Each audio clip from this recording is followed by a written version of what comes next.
नमस्कार साथियों, स्वागत आप सबों का। बिहार एसटीईटी को लेकर के सातवें चरण बदलाव। सातवें चरण में जितने भी अभ्यर्थी शामिल होने वाले हैं, सातवां चरण कब शुरू होगा, इससे ज़्यादा इंतजार है कि सातवें चरण में क्या क्या बदलाव हो सकता है। ईटीवी भारत की ओर से यह खबर आप लोगों के समक्ष हमने पहले भी बताया था और अब भी इसमें कई महत्वपूर्ण बिंदुओं का खुलासा किया गया है कि आखिर बदलाव क्या क्या हो सकते हैं, सुपर टेट होगा या नहीं होगा, सीएम कौन कौन से घोषणा करने वाले हैं, रिक्रूटमेंट बोर्ड, क्या फिर स्टेट मार्क्स पर बहाली, इन सभी मुद्दों को लेकर के हम लोग इस वीडियो में चर्चा करेंगे। और सबसे पहले बिना वक्त गंवाए आपको दिखाते हैं कि इन्होंने क्या प्रकाशित किया है। लिखा है इन्होंने कि बिहार में प्राथमिक शिक्षकों के छठे चरण का नियोजन का काम अभी तक 100% पूरा नहीं हुआ है, लेकिन उसके पहले सातवें चरण को लेकर के अभ्यर्थियों में न सिर्फ बेचैनी है बल्कि यह जानने की भी बेसब्री है कि सातवां चरण कैसा होगा, सातवें चरण में क्या कुछ नया होगा और क्यों जरूरत पड़ गई बदलाव की। इन सभी मुद्दों को यहाँ इन्होंने शामिल किया है।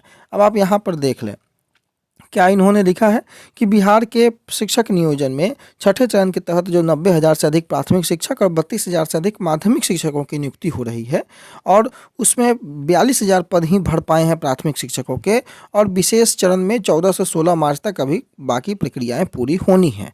लगभग 3,000 पद पर नियुक्ति होना है उसमें।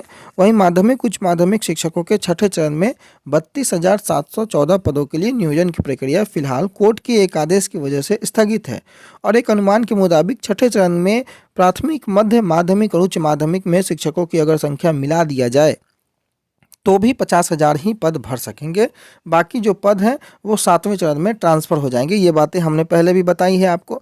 महत्वपूर्ण बिंदु क्या है? महत्वपूर्ण बिंदु यहाँ पर देखें, शिक्षकों की बहाली का मुद्दा बिहार में एक बड़ा मुद्दा हमेशा रहता है, खासकर जब तक सरकारी स्कूलों में शिक्षकों की भारी कमी है, जिसको लेकर के सरकार ने कई बार चिंता भी जताई है और इसी वजह से शिक्षक नियुक्ति की प्रक्रिया को हर हाल में इस दिन से यानी कि छठे चरण में जो प्रक्रियाएं बाधित हो रखी हैं उसको और अधिक तेजी सरकार ने लाने का प्रयास किया है, लेकिन बड़ी संख्या में छठे चरण की भी सीटें खाली रह जाएंगी और इसी की वजह से सातवें चरण के अभ्यर्थियों का बेसब्री से इंतजार भी है और सातवें चरण का भी इंतजार है।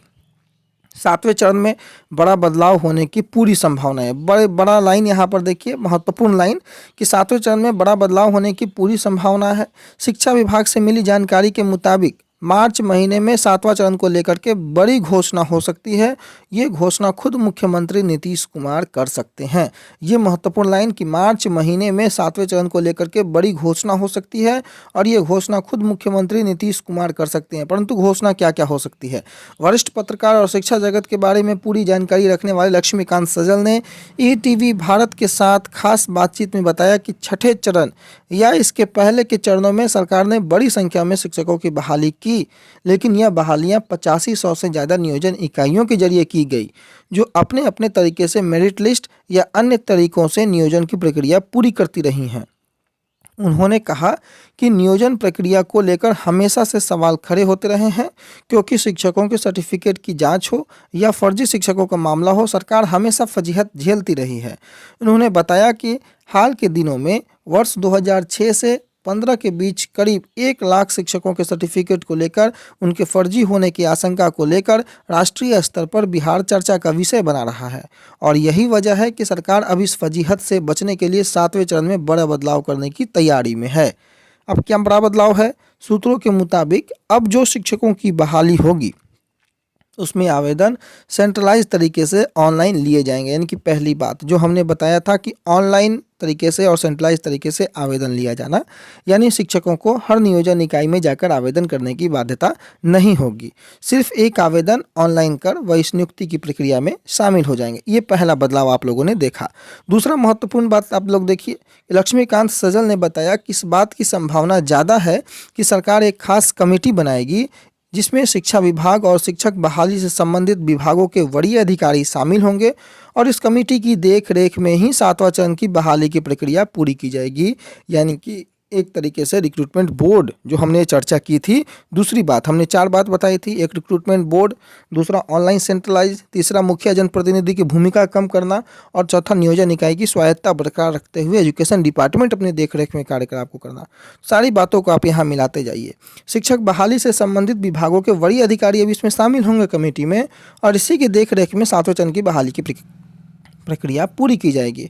इससे किसी भी तरह की गड़बड़ी की आशंका खत्म हो जाएगी और किसी नियोजन इकाई की मनमानी भी नहीं चलेगी, यानी कि नियोजन इकाई की स्वायत्ता बरकरार रखते हुए उनके अधिकार क्षेत्र को धीरे धीरे सीमित करना।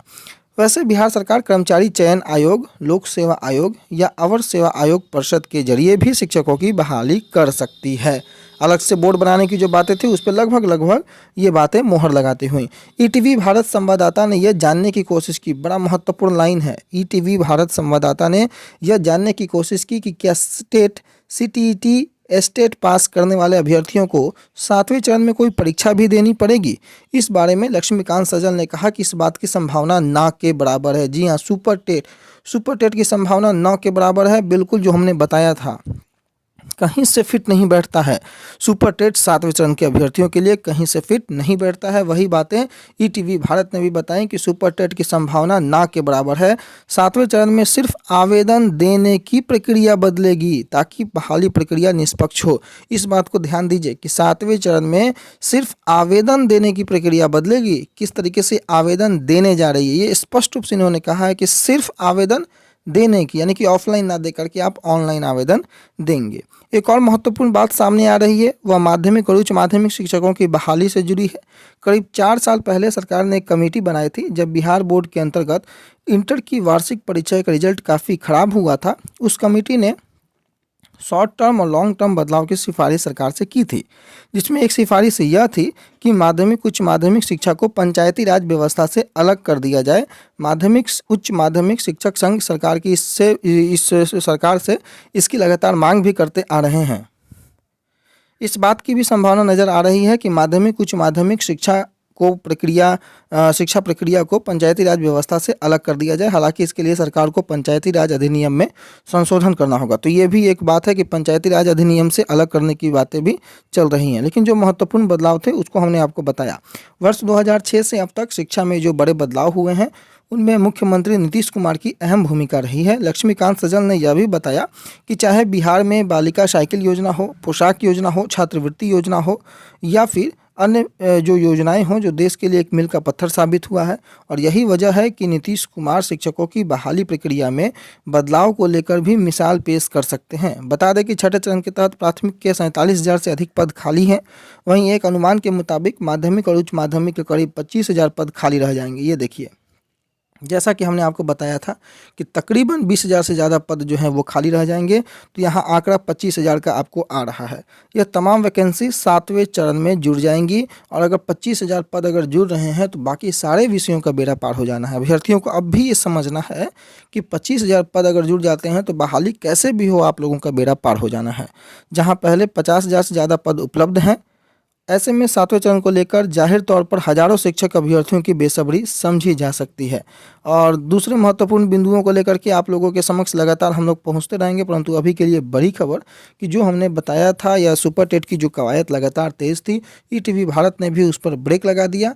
अन्य सभी खबरों के लिए आप हमारे साथ बने रहें। जो भी महत्वपूर्ण बदलाव था, ऑनलाइन सेंट्रलाइज कमेटी बनाने की बातें या फिर अन्य महत्वपूर्ण बातें, जो कुछ भी शिक्षा विभाग में गतिविधि चल रही है, सब चीज़ों से हमने अब आपको अवगत कराया। केवल आवेदन देने की प्रक्रिया बदल रही है, बाकी कहीं से भी बदलाव की कोई संभावनाएं इस खबर के मुताबिक नहीं नज़र आती है। धन्यवाद।